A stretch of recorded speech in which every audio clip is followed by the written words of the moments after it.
যে বান্দারা হজ করার জন্য চলে যায়, আল্লাহ পাকের মেহমান যেই বান্দারা হয়ে যায়, ওই বান্দারা আল্লাহর মেহমান হওয়ার পরে ওই মেহমানদের মধ্যে কোনো পার্থক্য থাকে না, কোনো তফাৎ থাকে না, কোনো রাজা প্রজা থাকে না, আরব অনারব থাকে না। সকলেরই একই কাজ, একই পোশাক, একই তালবিয়া, একই স্লোগান পাঠ করতে থাকে।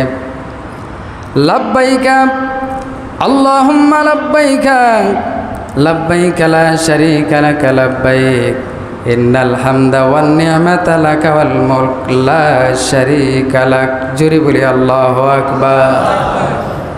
হাজির হে আল্লাহ, বান্দা তোমার দরবারে হাজির, তোমার কোনো শরীক নাই। সমস্ত প্রশংসা, সমস্ত নিয়ামত এবং রাজত্ব বরত্ব একমাত্র তোমারই, তোমার কোনো শরীক নাই। সুবহানাল্লাহ। আরাফার ময়দানে হাজী সাহেবরা যখন উপস্থিত হয়ে যায়, তাদের মুখে এই স্লোগান ছাড়া আর কোনো স্লোগান নাই, এই ভাষা ছাড়া, এই কথা ছাড়া আর কোনো কথা নাই, শুধু একই কথা, লাব্বাইক লাব্বাইক।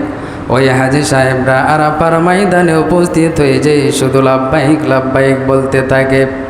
এ যেন হাসরের মাঠ কায়েম হয়ে গেছে, যেন ইহরামের কাপড়, যেন তাদের জীবনের শেষ এই কাপড়।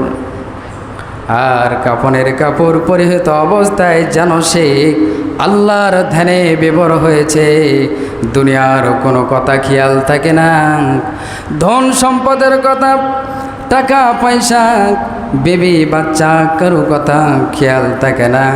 ওই বান্দা যখন উম্মাত হয়ে পাগল হয়ে শুধু আল্লাহকে ডাকতে থাকে, লাব্বাইক লাব্বাইক বলে পাগল হয়ে যায়। ওই বান্দা যখন লাব্বাইক লাব্বাইক আল্লাহ হাজির, ও আল্লাহ তোমার বান্দা হাজির, এই বলে বান্দা যখন উম্মাত হয়ে যায়, বান্দা যখন পাগল হয়ে যায়, ওই বান্দাদের প্রতি আমার মাওলা এত খুশি হয়ে যায়, ডাক দে বলে, বান্দারে আমি তোমার জীবনের সমস্ত গুনাহগুলো মাফ করে দিলাম। সুবহানাল্লাহ। হাজী সাহেবরা যখন হজ করতে যায়, তার ইহরামের কাপড় পরে এত পাগল হয়ে যায়, আল্লাহ রাব্বুল আলামিন তাদের জীবনের সমস্ত গুনাহ মাফ করে দেয়। তাদের এই উম্মাত হওয়ার কারণে, পাগল হওয়ার কারণে, পাগল পারা হওয়ার কারণে দুনিয়ার কোনো সম্পদের কথা তার আর খেয়াল থাকে না। হাজী সাহেবরা যারা গেছেন, হাজী ভাইয়েরা যারা গেছেন, দুনিয়ার কোনো কথা আর খেয়াল থাকে না।